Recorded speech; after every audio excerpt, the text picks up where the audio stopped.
ఉంటేనే మనము ధన్యులము, మనము బ్రతకగలుగుతాం. దేవుని స్తోత్రం. ఎలా బ్రతకాలి చెప్పండి అమ్మ, ఎలా బ్రతకాలి? అందరు చెప్పాలి, ఎలా బ్రతకాలి?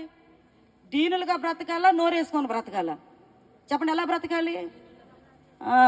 నోట్లో నాలుక లేని వాళ్ళు బ్రతకనీరు, నోట్లో నాలుక లేనివాడు బ్రతకలేడు. ఈ మాటలన్నీ కూడా తీసి పక్కన పెట్టండి. ఇవన్నీ అపవాది సంబంధమైన మాటలు. దీనులకు కలిగే ఆశీర్వాదాలు దేవుడు చెబుతున్నాడు. ఈ లోక సంబంధమైన బంగారాలు, వెండి బంగారు ఆస్తిపాస్తులు వాళ్ళు కాదు ధన్యులు, దీనులే ధన్యులు. దేవునికి స్తోత్రం. ఎందుకు దీనుల ధన్యులని ప్రభు చెబుతున్నాడు?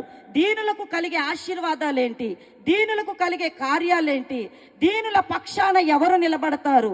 మీరు దీనులైతే మీ పక్షాన ఎవరు నిలబడతారు? ఈరోజు దేవుని వాక్యములో చూద్దాం. యాకోబు రాసిన పత్రిక, దేవుని బిడ్డలారా, 4వ అధ్యాయము 6వ వచనం. దీనులే ధన్యులు. గుర్తుపెట్టుకోండి ఈరోజు వాక్యం. యాకోబు పత్రిక 4వ అధ్యాయం 6వ వచనం. కాదు గాని ఆయన ఎక్కువ కృపనిచ్చును, అందుచేత దేవుడు అహంకారులను, అమ్మా అహంకారులను దేవుడు ఏం చేస్తాడంట? ఎదిరిస్తాడంట. దీనులకు కృపనిస్తాడంట. చెప్పలు కూడా ప్రభుని స్తుతించండి అమ్మ. గట్టి గట్టి కొట్టాలి. హల్లెలూయా. అహంకారులు ఏం చేస్తాడు దేవుడు? ఏం చేస్తాడంట అహంకారుల్ని? అమ్మ చెప్పాలి. అహంకారులు ఏం చేస్తాడు దేవుడు? ఎదిరిస్తాడంట. ఎవరు ఎదిరించేది? దేవుడిని ఎదిరిస్తే దేవుడిని ఎదిరించగలిగిన శక్తి ఎవరికైనా ఉందా అండి? లేదు. దీనులకు ఏమిస్తాడంట దేవుడు? తన కృపను అనుగ్రహిస్తాడంట. దేవునికి స్తోత్రం. ఈ లోకం ఏమంటది? నువ్వు దీనుడిగా బతికావా, అయిపోయావే. నువ్వు అహంకారంగానే బ్రతుకు, మాటకు 2 మాటలను, దెబ్బకు 2 దెబ్బలు కొట్టు. నువ్వు సైలెంట్గా ఉన్నావు అనుకో, నీ పని అయిపోయింది. నిన్నే తొక్కేస్తారు, నలిపేస్తారు, పిండేస్తారు, ఉతికేసేస్తారు, ఆరేసేస్తారు. ఇలాంటి మాటలు మాట్లాడుతూ ఉంటారు దేవుని బిడ్డలారా. కాబట్టి దేవుడు చెప్తా ఉన్నాడు, అహంకారులు ఎవరైనా ఉంటే వారిని దేవుడు ఎదిరిస్తాడంట. దీనులకు తన కృపను అనుగ్రహిస్తాడంట. దీనులకు కలిగే మొదటి ఆశీర్వాదం ఏంటో తెలుసా? దేవుని కృప. గట్టి స్తోత్రం. దేవుని కృప అంటే యేసుక్రీస్తు ప్రభుల వారి కృప అయి ఉన్నారు. దీనులు ఎవరైతే ఉన్నారో వారి పక్షాన ప్రభువే నిలబడతాడు. గట్టి స్తోత్రం చెల్లిద్దాం. హల్లెలూయా. 2వ ఆశీర్వాదాన్ని కూడా చూద్దాం. యోబు గ్రంథము 5వ అధ్యాయం 11వ వచనం. 4 మాటలు నేను త్వర చెప్తాను. దేవుని సేవకులు ఉన్నారు. దీనులకు కలిగే ఆశీర్వాదం ఏంటంటే, మొదటిది దేవుని కృప, అంటే దేవుడే వారి పక్షాన్ని నిలబడతారు. రెండవదిగా యోబు రాసిన గ్రంథం 5వ అధ్యాయము 11వ వచనం. అట్లు ఆయన దీనులను ఉన్నత స్థలములలో ఉంచును. గట్టి స్తోత్రం చెల్లించండి. ఇప్పుడు చెప్పండి అందరూ, దీనులను ఆయన ఉన్నత స్థలముల్లో ఉంచును. అంటే దీనులను దేవుడు ఎక్కడ ఉంచుతాడు? ఉన్నత స్థలముల్లో ఉంచుతాడు. అంటే మనం ఉన్నత స్థలములోనికి వెళ్ళాలంటే మనము దీనులమై ఈ లోకములో బ్రతకాలి. హల్లెలూయా. 2వ ఆశీర్వాదము ఏంటి? దీనుల కంటే ఉన్నత స్థలములోనికి వెళ్తారు వాళ్ళు. హల్లెలూయా. మొదటి ఆశీర్వాదం ఏంటి? దీనులకు దేవుని కృప ఉంటుంది. 2వ ఆశీర్వాదం ఏంటంటే వాళ్ళు ఉన్నత స్థలములోనికి వెళతారు. దీనులు దేవుని స్తోత్రం. 3వ ఆశీర్వాదం కూడా చూద్దాం. కీర్తనల గ్రంథము 34వ అధ్యాయం 6వ వచనం. వివరించాలంటే చాలా టైం పట్టింది కాబట్టి నేను త్వరగా చెప్తున్నాను. ఈ దీనుడు మొరపెట్టగా యెహోవా ఆలకించును, వారి శ్రమలన్నిటిలో నుండి అతన్ని రక్షించును. గట్టి స్తోత్రం చెల్లిద్దాం. హల్లెలూయా.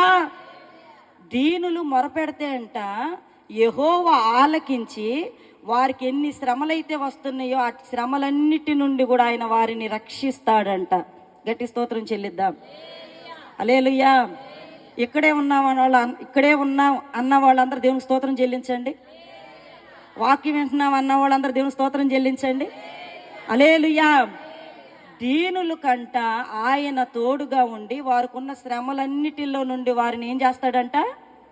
రక్షిస్తాడు. చెప్పండి, ఏం చేస్తాడు? దీనులను, వాళ్ళకేమైనా శ్రమలు వచ్చినాయి అనుకో, దేవుడు ఏం చేస్తాడు? రక్షిస్తాడు. ఎవరిని? దీనులను. చెప్పండి, ఎవరిని? దీనులను దేవుని బిడ్డలారా, అంటే వాళ్ళు ఏ శ్రమలో ఉన్నా కానీ వారిని రక్షిస్తాడు ఆయన. అంటే దీనులకు దేవుడు ఎట్టి ఆశీర్వాదాలు ఇచ్చాడో చూడండి. అహంకారులకు లేదు ఈ ఆశీర్వాదం, గర్విష్ఠులకు లేదు ఈ ఆశీర్వాదం, లోక సంబంధకులకు లేదు ఈ ఆశీర్వాదం.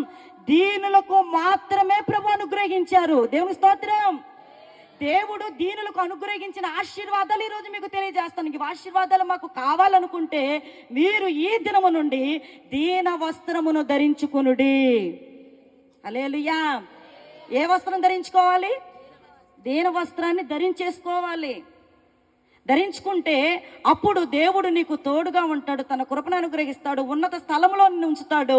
అలాగనే నీకు కలుగుతున్న శ్రమలన్నిటిలో నుండి నిన్ను తప్పిస్తాడు. 4వ చూద్దాం. మత్తయి సువార్త 5వ అధ్యాయం చాలా ప్రాముఖ్యమైనది. దీనులకు కలిగే 4వ ఆశీర్వాదం దేవుని బిడ్డలారా. మత్తయి సువార్త 5వ అధ్యాయం 3వ వచనం. ఆత్మ విషయమై దీనులైన వారు ధన్యులు, పరలోక రాజ్యము వారిది. హల్లెలూయా. అందరు గట్టిగా చెప్పాలి. ఆత్మ విషయమై దీనులైన వారు ధన్యులు, పరలోక రాజ్యము వారిది.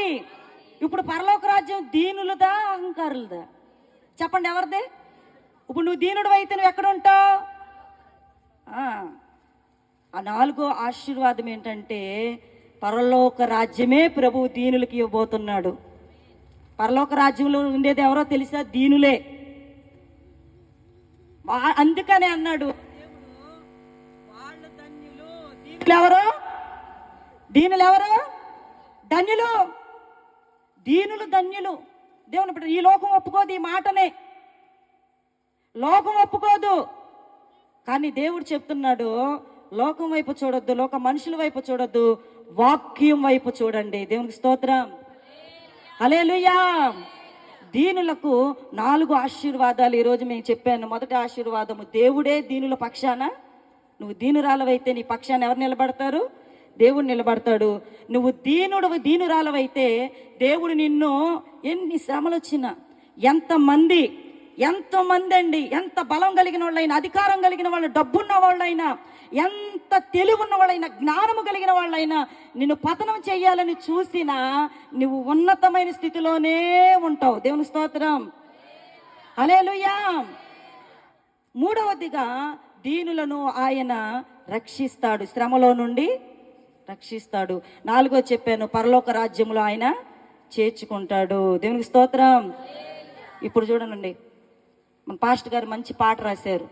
దీనులకు యువబడిన